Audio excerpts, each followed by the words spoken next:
foi-me dada uma cana semelhante a uma vara.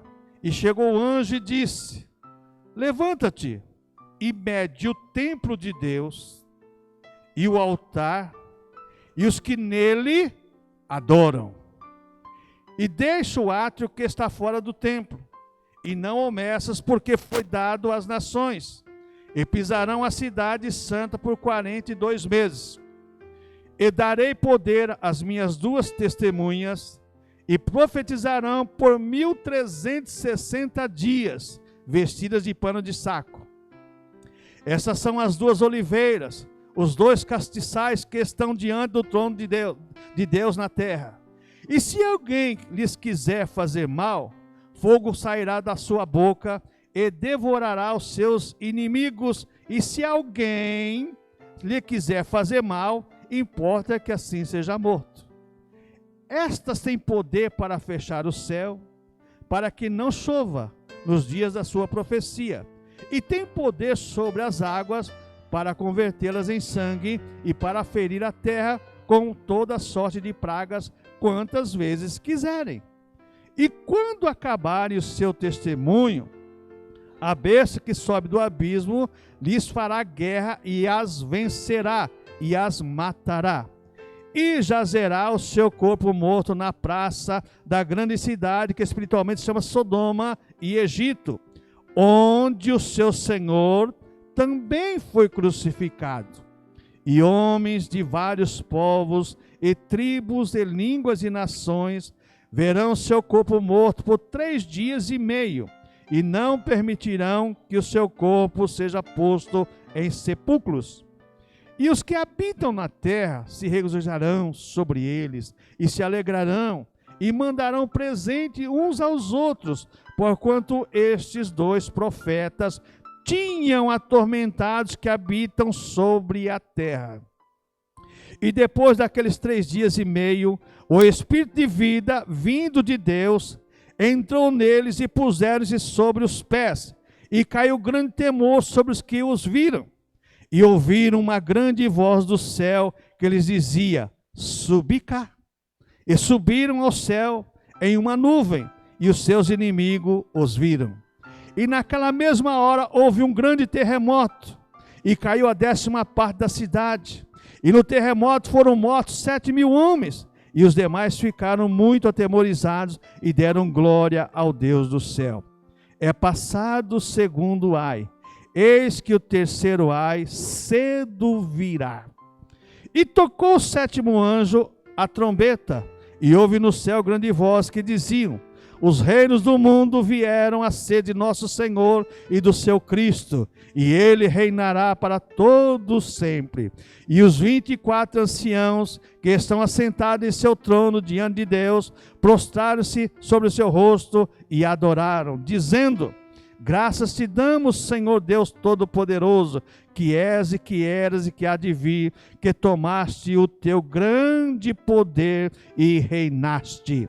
E riram e iraram-se as nações, e veio a tua ira, e o tempo dos mortos para que sejam julgados, e o tempo de dares o galardão aos profetas teus servos e aos santos, aos que temem o teu nome, a pequenos e grandes, e o tempo de destruíres o que destroem a terra.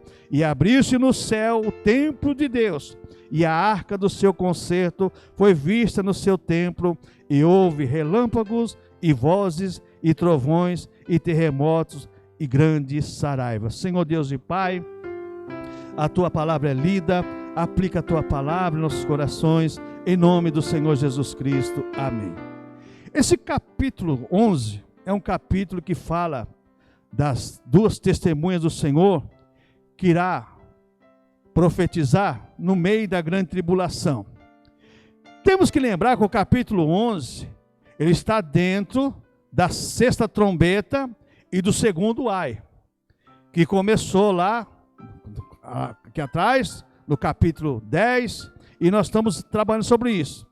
E interessante, irmãos, que no capítulo 11, verso 1, o apóstolo João recebe da mão do anjo uma vara de medir, um caniço, como diz o versículo 1, uma vara semelhante foi me dada uma cana semelhante a uma vara, um caniço.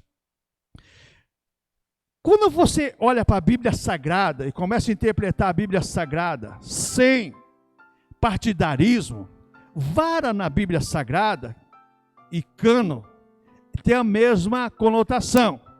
Que significa o quê? O cano sagrado significa a vara de medir os cristãos. Aqui, essa vara tem a ordem de Deus para medir 3 tipos de coisas. Primeiro, o templo. Segundo, o altar. E terceiro, os adoradores. O anjo chegou para João e entregou a vara de medir, o caniço. Está aqui para medir. Primeiro, o templo. Vou falar sobre isso aqui. Uns creem que esse templo vai ser o templo lá de Ezequiel, do capítulo 40 a 46, que será construído após o arrebatamento da igreja, aonde o anticristo vai sentar para fazer a paz com Israel, em 3 anos e meio, depois do arrebatamento da igreja, vai existir um domínio universal do anticristo, aí ele vai romper essa aliança com o povo judeu, manifestando que ele é o demônio mesmo encarnado, e aí vai acontecer exatamente a revelação do anticristo. Uns creem que é isso, esse templo aqui. Outros irmãos, outros creem que esse templo é um símbolo da igreja na grande tribulação. Os cristãos que foram salvos na grande tribulação estão lá acuados pelo que está acontecendo no mundo.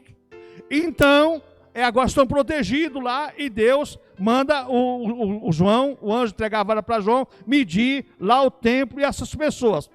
Outros ainda creem que esse templo, né, que João mediu o templo, é para mostrar que Deus tinha construído uma proteção para os cristãos da grande tribulação. Bom, não importa o que vai acontecer, não importa qual seja a interpretação do templo. O importante que nós vemos aqui nesse texto, que Deus disse para o anjo entregar na mão de João, uma vara para ele medir essas 3 coisas. Primeiro, medir o templo de Deus. Irmãos, quem mede a igreja é a palavra de Deus. É a palavra de Deus.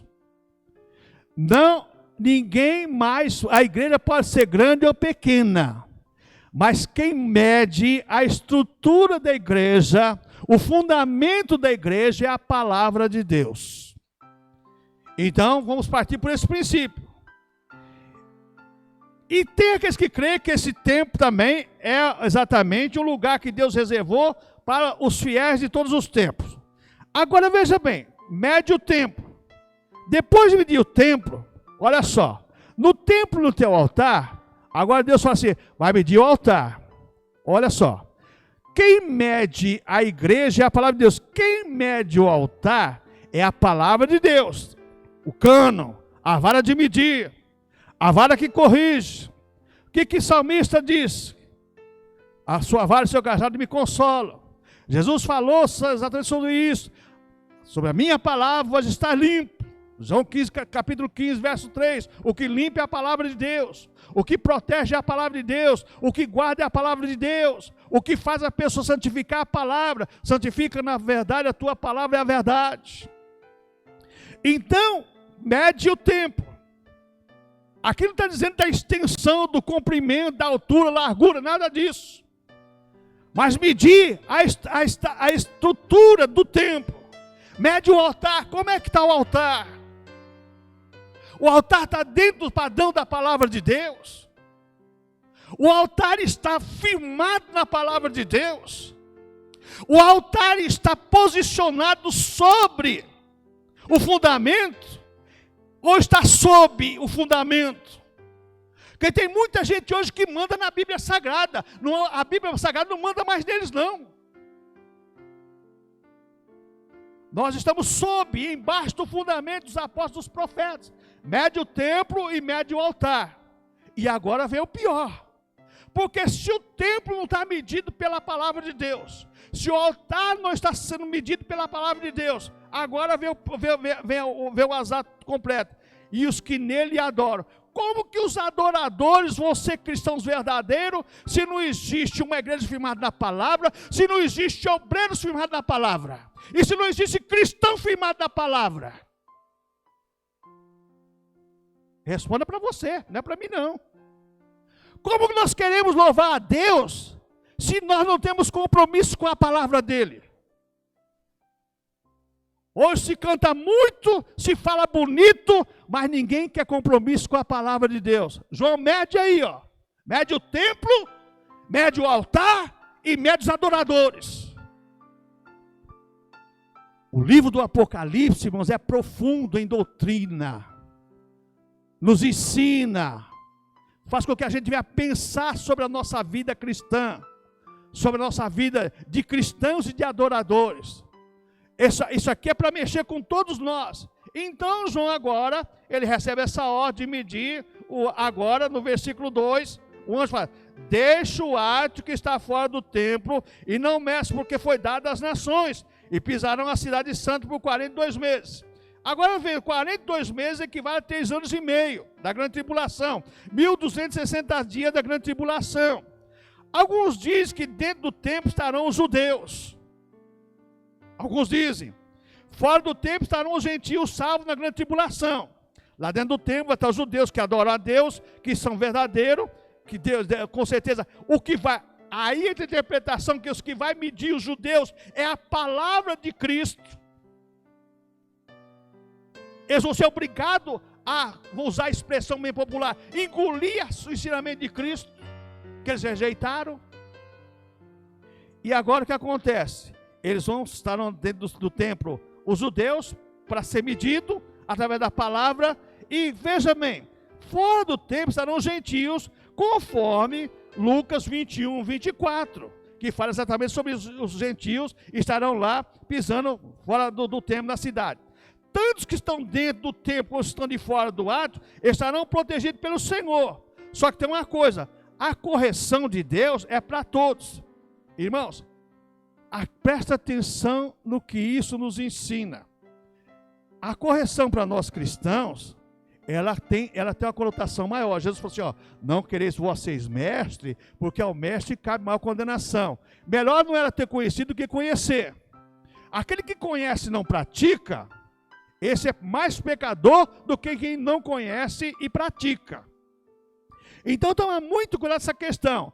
Olha só, se Deus nos manda a sermos cristãos obedientes e verdadeiros, qual é a nossa obrigação, irmãos? Sermos cristãos conscientes, cientes e verdadeiros. Então, isso é uma figura da proteção de Deus nos cristãos, na igreja e fora da igreja. Deus protege tanto dentro da igreja como fora da igreja. Você está na igreja protegido, saiu fora da igreja, está protegido. Se acontecer alguma coisa com você ou comigo, é permissão de Deus e nós não podemos frustrar os planos de Deus. A verdade é essa. A verdade é essa. Deus permite que aconteça? Permite. Só que tem uma coisa, Deus, ele tem os seus projetos eternos, como aprendemos de manhã na escola bíblica dominical. Então, veja bem, quando a gente olha essa questão, agora no versículo 3 e 4, vamos ver isso aqui. Olha só, versículo 3 e versículo 4.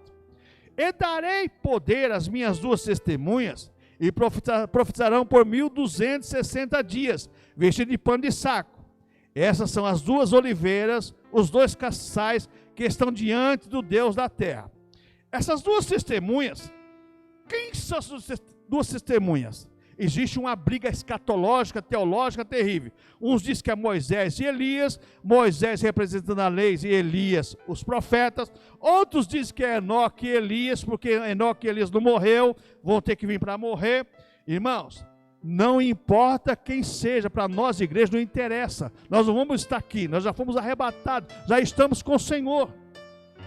Então, se for Moisés e Elias, porque aí as pessoas falam assim, olha, nos dias deles, eles vão profetizar, não vai chover, Elias profetizou, não choveu, e assim por exemplo, Moisés também jogou todas as pragas lá no Egito, Deus ordenou, deu poder para Moisés. Irmão, não importa se seja Moisés e Elias, ou Enoque e Elias, para nós não quer dizer nada. O importante para nós é que nós não estamos mais aqui, já estamos com o Senhor, isso aqui é para as pessoas que estão lá, o ensinamento é para nós também, igreja, hoje, porque revelação do que vai acontecer para a igreja. A igreja está protegida por Deus, está guardada por Deus, está ciente que Deus vai fazer, então exatamente isso. Então, sabendo pelo texto, que essas duas testemunhas terão um ministério de 3 anos e meio.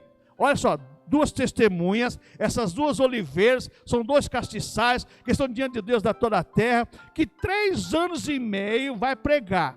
E sabe o que acontece? Terão poder sobrenatural. Poder sobrenatural, versículo 3, deixa bem claro isso. Elas têm poder para fazer grandes coisas. Irmãos, todo poder é dado à igreja do Senhor. Nós temos poder para orar a Deus e Deus fazer conforme o seu querer. Agora, quem são as 2 oliveiras? Se você, do verso 4, são 2 ungidos que assistem junto ao Senhor de toda a terra. Está lá em Zacarias capítulo 4, versículo 14. São os 2 ungidos que assistem junto ao Senhor de toda a terra. Aí tem uma confusão, uns dizem que é anjo, outros dizem que é profeta, e outros dizem que são profetas que virão anteceder a vinda de Cristo, João Batista e Elias. Irmãos, não vamos entrar nessa briga escatológica e ideológica que não tem futuro nenhum não. Quem são os 2 castiçais? Verso 4, esses 2 homens que servem a Deus, iluminando o mundo com seu testemunho. Castiçais fala de luz. A igreja hoje, que Jesus falou que a igreja é a luz do mundo, a igreja é a sal da terra. Se a igreja não iluminar o mundo está em trevas. Se nós não formos luz, irmãos, olha, eu não sei o que vai acontecer. Agora, para completar já a avacalhação da pregação do evangelho, as chamadas igrejas black, né? Aí só tem 2 luzes amarelas e 2 vermelhas, para clarear toda a igreja. Dança, dança, dança, dança, depois fala uma palavra em 10 minutos, despede o povo e está tudo certo. Irmãos, cuidado com isso. Deus quer que uma igreja que ilumine o mundo. Nós somos a luz do mundo. E Jesus falou assim, ó, não pode aproveitar, vocês aproveitam andar enquanto é dia, porque a noite vem que ninguém poderá andar. Enquanto é dia, anda porque as trevas vai chegar. Então essas 2 testemunhas, versículo 5, versículo 6, olha o que acontece agora. E se alguém lhe quiser fazer mal, fogo sairá da sua boca e devorará seus inimigos. E se alguém lhe quiser fazer mal, importa que assim seja morto. Essas têm poder para fechar o céu e que não chova nos seus dias profecia, e têm poder sobre as águas para convertê-las em sangue e para ferir a terra com toda sorte de pragas, quantas vezes quiserem. Poder da 2 testemunhas. Se alguém quiser fazer mal, fogo vai sair da boca deles e vai devorar os seus inimigos. Irmãos, não é brincadeira quando Deus determina um ministério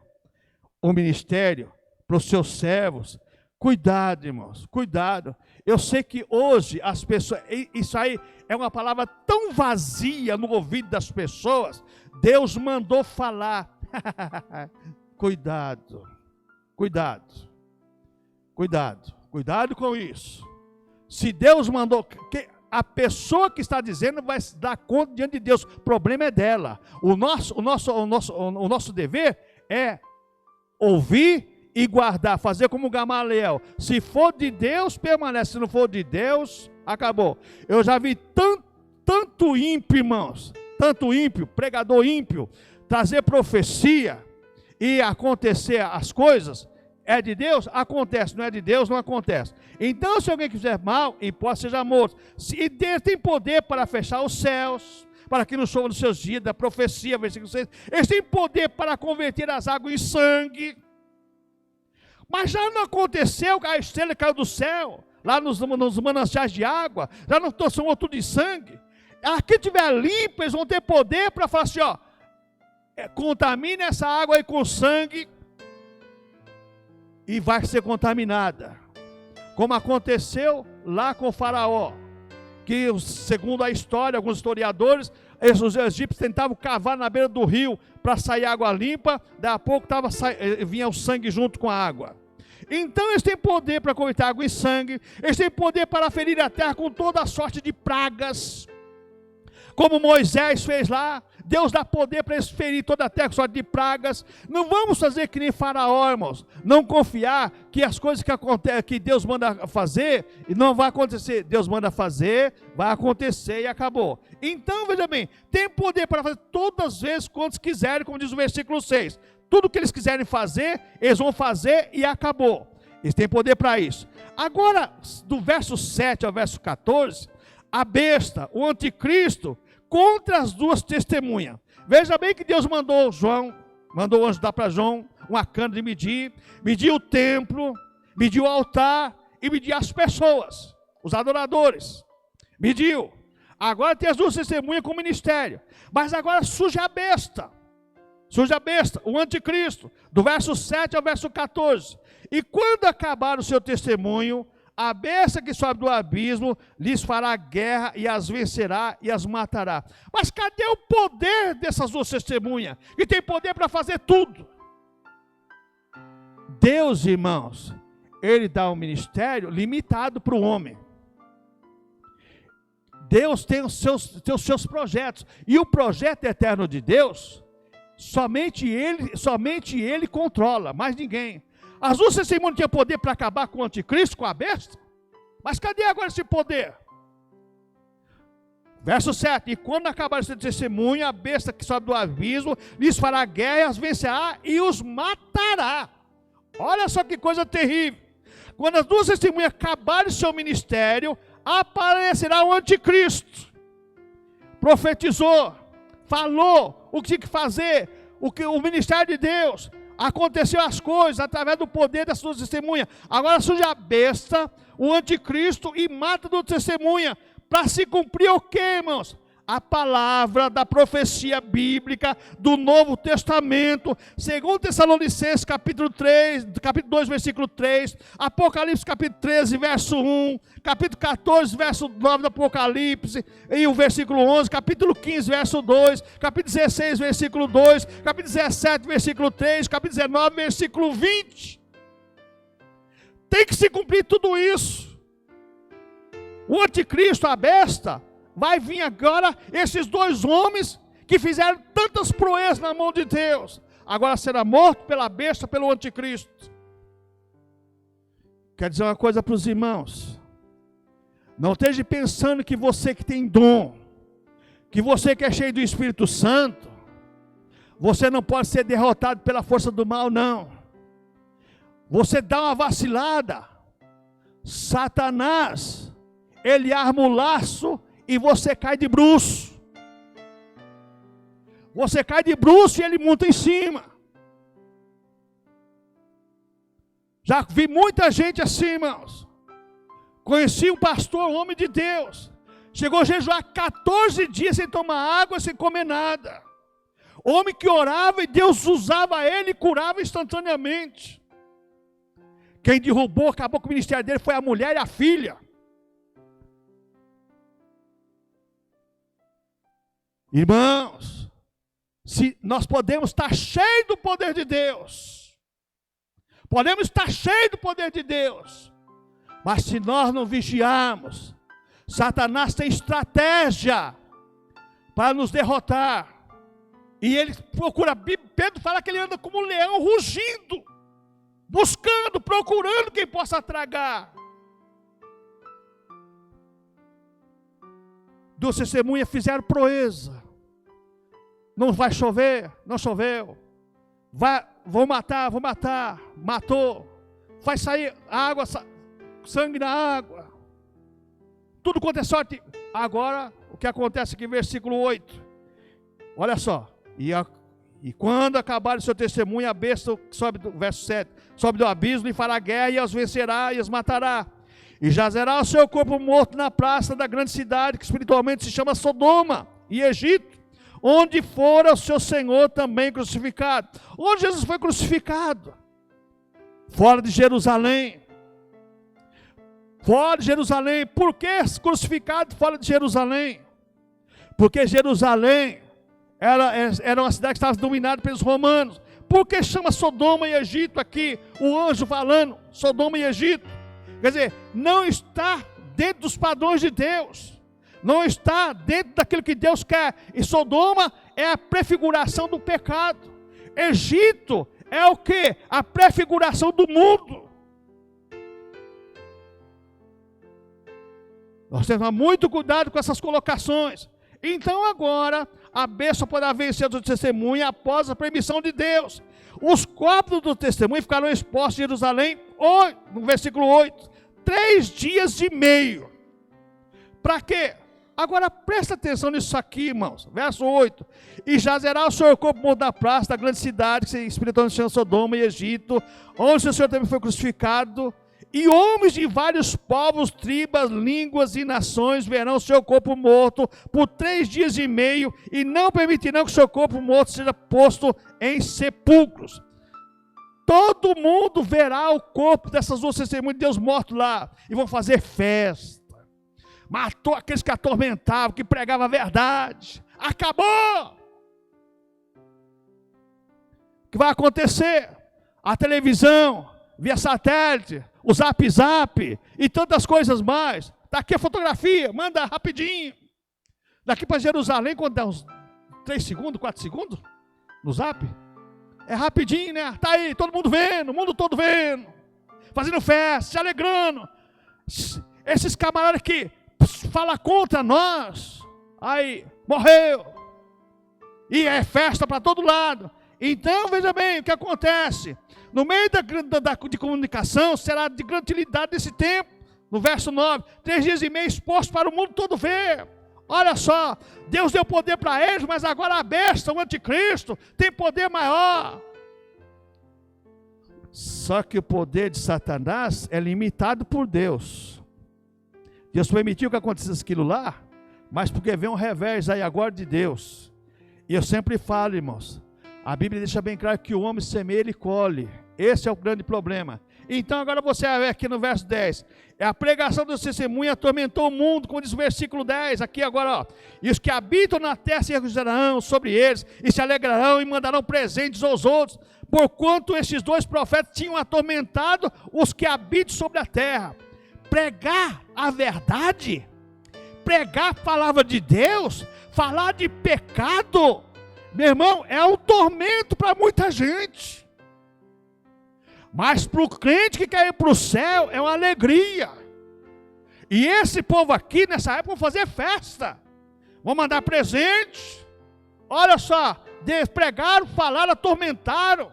Esse velho que só fala de Apocalipse, só fala que Deus vai fazer, só fala... Irmãos, eu falo o que a Bíblia diz, nada mais do que isso. Está aqui, ó, versículo 10. Os que habitam sobre a terra se regozijarão, sobre eles se alegrarão, mandarão presentes aos outros, porquanto esses 2 profetas tinham atormentado os que habitam sobre a terra. Então, veja bem, a pregação das 2 testemunhas atormentou o mundo. A pregação do evangelho atormenta o pecador. Atormenta, irmãos. Ele fica apavorado. Por quê? Porque o evangelho mostra quem nós somos. A Bíblia Sagrada é como o Tiago fala. Tiago deixa bem claro a palavra de Deus. O homem que não olha no espelho e não contempla sua face e vira as costas e se esquece, também é a mesma coisa com a palavra de Deus. Ele não guarda a palavra de Deus, é a mesma coisa, é negligente. Então, versículo 11 agora. Versículo 11. E depois daqueles 3 dias e meio, o Espírito vindo de Deus entrou neles e puseram sobre os pés, e caiu grande temor sobre os que o viram. Versículo 11. Caiu grande temor sobre, veja bem, a festa dos ímpios tem pouca duração. A alegria de ímpio é momentânea. Está bebendo, enchendo a cara, fumando drogas, prostituindo, está tudo alegre. Passou no outro dia, cansei de ver isso. Segunda-feira, pastor. Chegar segunda-feira, fazer educação física, 5:30 da manhã. Ai, irmão. Irmão, como é que você aguenta correr, irmão? Irmão, isso é fácil. Não beba, não fuma, não faça extravagância, que você vai aguentar correr. O menino falou aqui, né? Para acreditar, esse velho judiou de mim. Uma molecada sofria na minha mão, irmãos. Vamos correr, vamos estar preparado. Está preparado. Vamos lá, vamos correr. Irmãos, olha, a Bíblia nos ensina muito, irmãos. Nos ensina muito. A alegria de ímpio dura pouco, é passageira, é momentânea. Irmãos, quero falar uma coisa para você. A alegria do crente é eterna, a alegria do cristão é espiritual, a alegria do cristão não é momentânea, a alegria do cristão é duradoura, é eterna, é vida com Deus, é vida em abundância. Irmãos, vou te contar uma coisa para você. Se você não tiver alegria na sua salvação, gozo na tua salvação, você está perdendo tempo, irmãos. Mas vamos, irmãos, ter certeza da nossa salvação, comunhão com Deus e ter gozo, porque a vida eterna nos espera. Deus preparou para aqueles que o amam algo que está além da nossa imaginação. Olho não viu, ouvido não ouviu, nem chegou à mente do ser humano aquele que Deus tem reservado para nós, irmãos. Deus tem grande coisa para você, para a tua vida. Não fica com as momentâneas, coisa momentânea não, com a alegria passageira. A alegria do ímpio durou pouco, acabou. A alegria do ímpio. Agora veja bem, olha, fizeram festa, só que a festa deles é pouca duração. E agora ressuscita, versículo 11 aqui, as duas testemunhas. Depois daqueles 6 dias e meio, o Espírito de Deus, Espírito de vida, vindo da parte de Deus, entrou neles e puseram sobre seus pés, e caiu grande temor sobre os que viram. Agora a festa acabou e entrou o medo.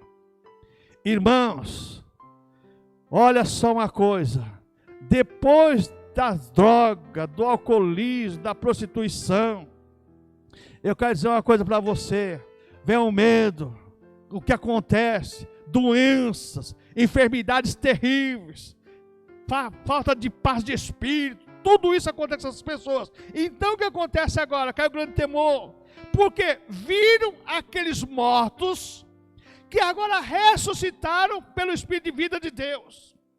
Nós cristãos, como a Bíblia deixa bem claro em Efésios, que estando mortos delitos e pecado, Cristo nos vivificou, nos deu vida com Deus. E essa vida eterna ninguém tira de nós, a não ser nós mesmos abandonarmos ela. Agora essas duas testemunhas ressuscitaram agora, medo naquele povo, no mundo todo. E agora as duas testemunhas, versículo 12 aqui, ó. E ouviram uma grande voz do céu que lhes dizia: subi cá. E subiram ao céu em uma nuvem, e os seus inimigos os viram. Então o que aconteceu? Os inimigos de Deus irão ver as duas testemunhas subindo ao céu. Os inimigos de Deus não vai ver o arrebatamento da igreja, mas vai ver a igreja vinda com Jesus Cristo no corpo glorificado. Não vai ver o arrebatamento, mas vai ver a igreja de Cristo vindo com Jesus no corpo glorificado, irmãos. Irmãos, como isso é importante para nós como igreja.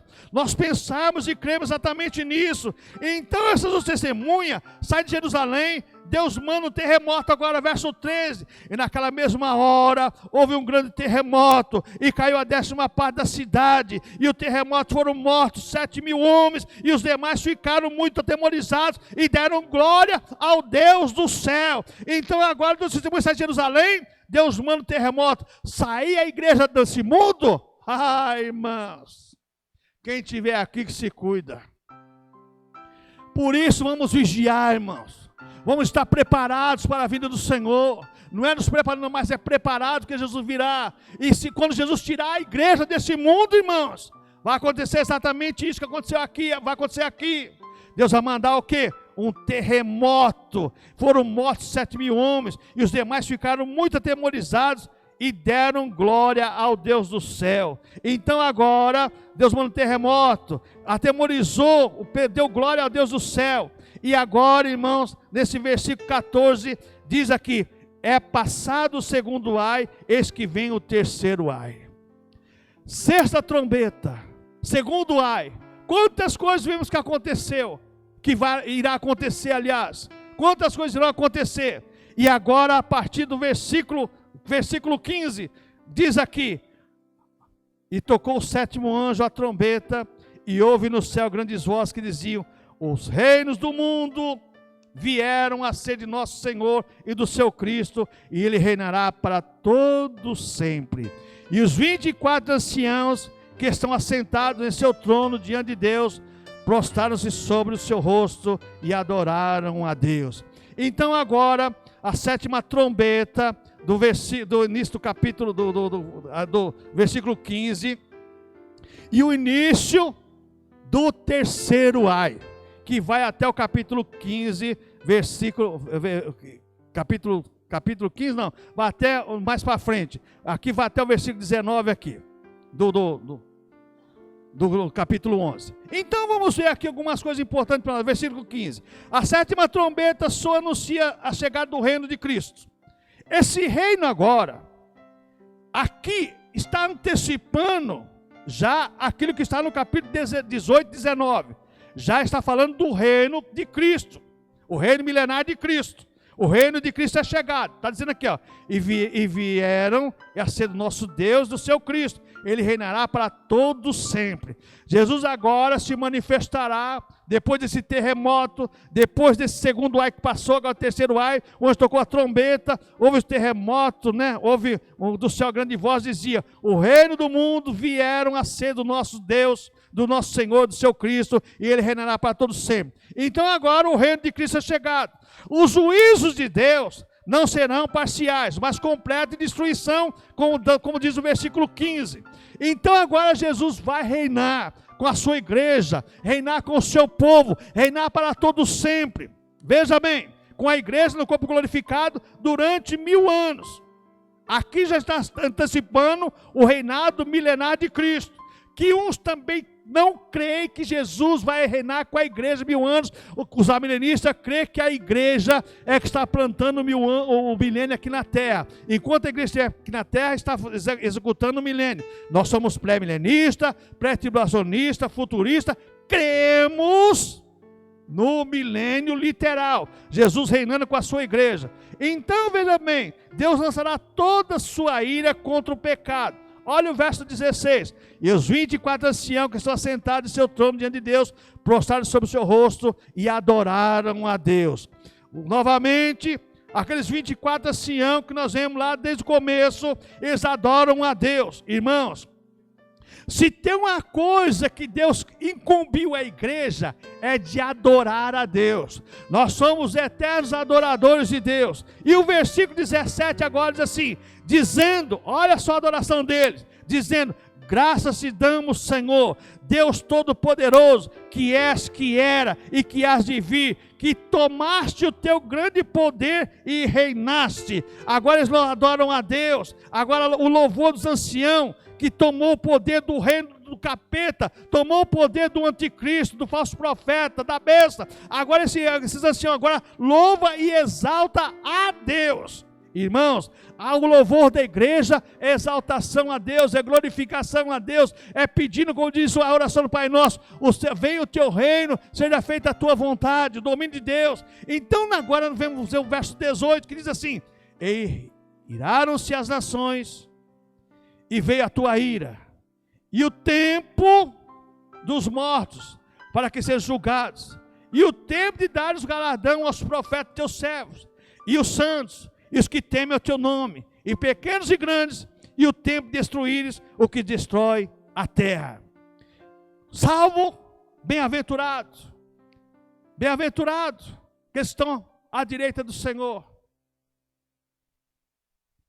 Ô irmãos, veja bem que está escrito aqui, ó: iraram-se as nações, e veio a tua ira.